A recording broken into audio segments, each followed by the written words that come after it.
حضور نے فرمایا فاطمہ میں رات آپ کے گھر میں قیام کروں گا۔ سیدہ نے کہا یا رسول اللہ بسم اللہ، یہ تو کمال ہو گئی۔ حضور نے رات وہاں قیام کیا، امام حسن نے دودھ مانگا۔ اچھا حدیث کے راوی مولا علی شیر خدا ہیں، کہتے ہیں میں چپ کر کے سو رہا تھا، میں نے سائیڈ پہ چادر اوڑھی اور میں آرام کر رہا تھا، امام حسن نے دودھ مانگا۔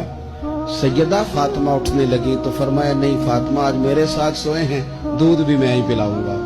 حضور اٹھے، بکری کا دودھ دھویا، پھر اسے برتن میں ڈالا۔ ابھی حضور امام حسن کو دینے لگے تھے کہ امام حسین نے بھی مانگ لیا، تو حضور نے فرمایا نہیں بھائی پہلے حسن کو ملے گا۔ تو حضرت فاطمہ رضی اللہ تعالیٰ عنہ عرض کرنے لگی یا رسول اللہ لگتا ہے حسن سے زیادہ پیار ہے۔ فرمایا نہیں فاطمہ پیارے دونوں ہی بڑے ہیں، پر مانگا پہلے حسن نے ہے نا، مانگا پہلے حسن نے۔ پھر حضور فرمانے لگے، حضرت علی فرماتے ہیں، کہتے ہیں حضور فرمانے لگے فاطمہ تو بھی، میں بھی، حسن بھی، حسین بھی۔